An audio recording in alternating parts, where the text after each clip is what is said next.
Welcome to the Human Resources Outsourcing Sales University. In this course, these next 3 courses, we're actually going to talk about 38 lessons that I've learned in selling HRO and PEO services for 38 years. I started in this business at the age of 21 with no college degree, no real sales experience.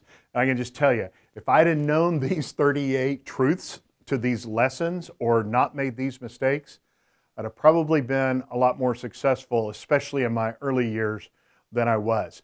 So the goal here is to be able to provide you with the insight of 38 years of doing this. Make no mistake about it. I absolutely believe that I'm a very qualified person to bring you this course information, but make no mistake about it, I'm always learning. I am a lifelong, continual learning junkie. And by the way, if you're not, this might not be the best business for you because there's a whole lot you got to learn. So with that, and by the way, you know that I'm still selling today. So I don't just bring you these courses about sales that are made in days gone by. I'm actively out there working with client opportunities and helping them gain relationships. So that's my goal, is to help each and every one of my clients succeed. And also you, to help you succeed as well. So don't want you making the same mistakes that I have. So let's get to 38 lessons learned in 38 years of selling PEO. Lesson 1, knowledge is not power. We always hear that knowledge is power. Knowledge is not power. Applied knowledge is power. We all know what we should do. The question is do we do it? But when we're talking about being in a potential opportunity to gain a new client relationship, let me give you another caveat to this. And that is that knowledge that's applied at the right time with the right people and making them think that it's their idea, that's the ultimate power. Not you telling them, but them actually coming to the conclusion without you telling them to. That is the ultimate power. Lesson 2, real business advisors possess real business intelligence. And business intelligence is achieved through continuous learning and continuous improvement. Lesson 3, what I call the 4 C's.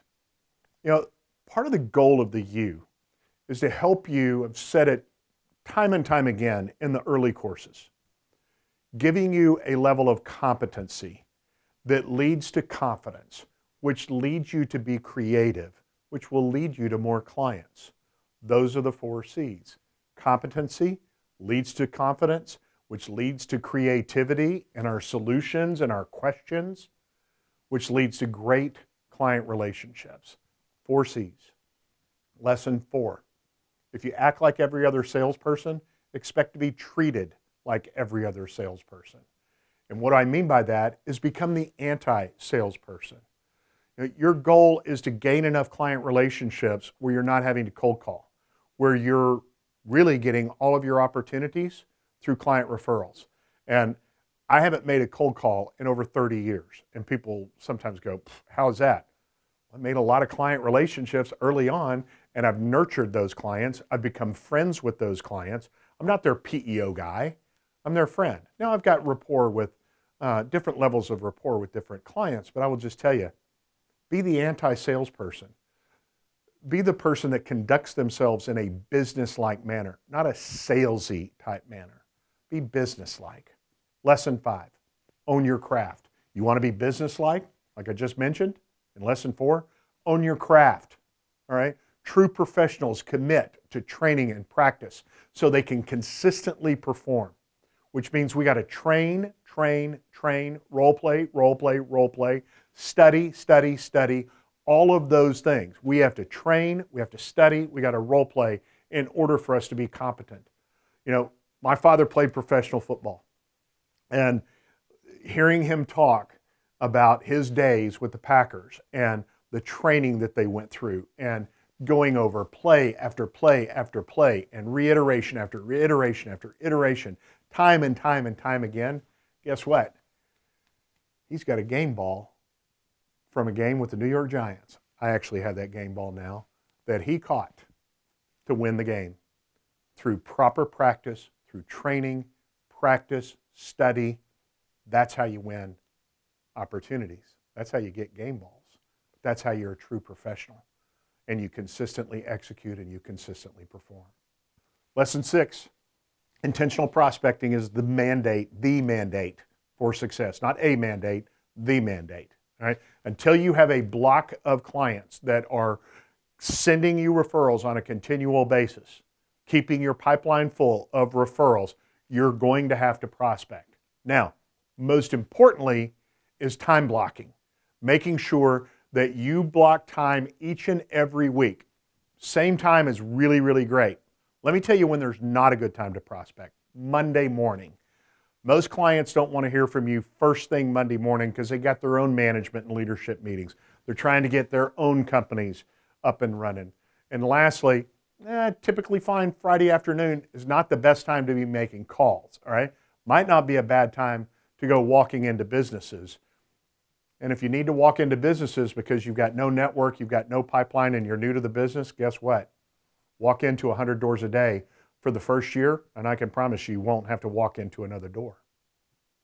Lesson 7, if you send a letter or an email or a LinkedIn request, any correspondence that's stating a date and a time that you will reach out and contact that prospect, that means the success of you getting that contact goes up measurably. Let me give you a secret. If you send a handwritten note via FedEx, that's platinum. That's the ultimate, okay? So you can send a letter, but if you send a FedEx, they're going to get it. Lesson 8, when you're prospecting, you're having those conversations, best that you always have a script, your objections right in front of you. Until you get to the point where it's just commonplace and you can do this, okay, make sure that you've got the tools that you need to be able to have an effective call. You never know what the prospect is going to throw at you. So what we want to do is be uber prepared by having our script and our objections poster right there with us. Lesson 9, failure to commit to CRM is robbing you of future opportunities. I can't tell you the countless number of salespeople that I spoke to back during COVID of 20 and 21 where they wish that they had done a better job of committing to CRM and being able to follow up with people that they had had conversation with in previous years. Let me just tell you, your failure to commit to CRM is robbing you of opportunities in the future. Commit to CRM. Commit to logging everything. And by the way, you're getting paid to do that too. So let's do that. Lesson 10, prepare an online informational and qualifying presentation to be able to present to new clients in order to gain consensus from all the stakeholders. Now, you have this in the U. It's called conducting effective online meetings. You have the strategies for being able to conduct an effective online meeting. You also have the actual presentation, the PowerPoint, that you should hopefully have already put together, and you're practicing it.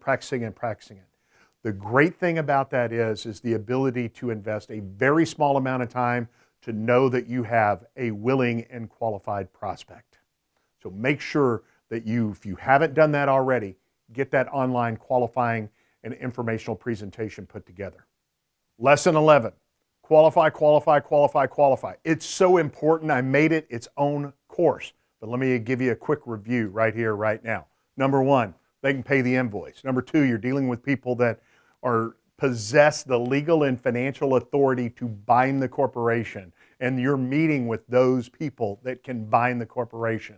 Qualify that they are operating ethically and that they have respect for their people, that they can clear underwriting with you, meet your underwriting criteria. You understand the risk that they are bringing to your organization.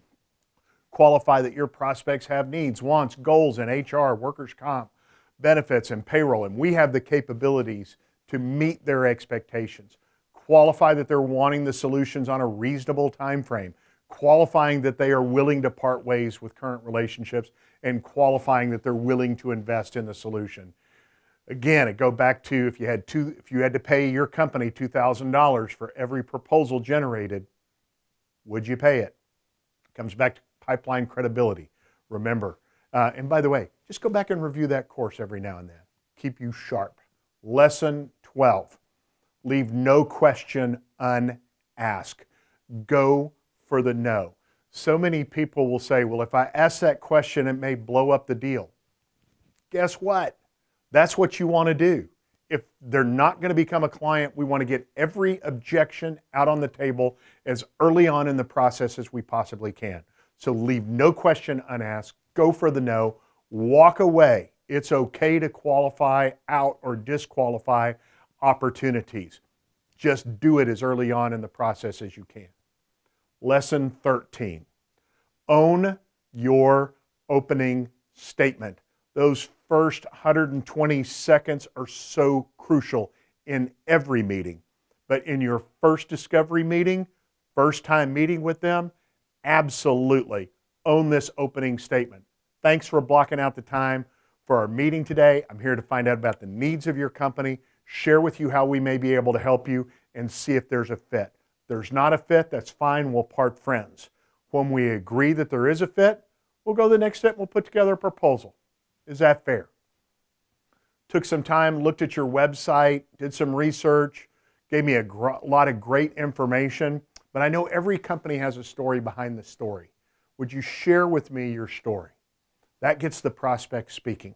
And when it's time for you to speak, just go right to it, okay?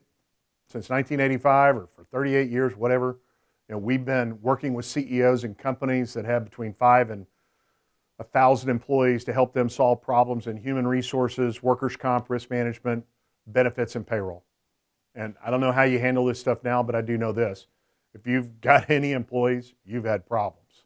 And so that's where I'd like to focus the rest of our conversation, okay? Because our goal is to solve problems, increase profitability, maximize employee productivity, reduce time spent doing transactional HR, reduce employment-related liability, and ultimately reduce cost. Does that make sense? That's how you end up your opening statement. Own your opening statement. So we're going to take a break.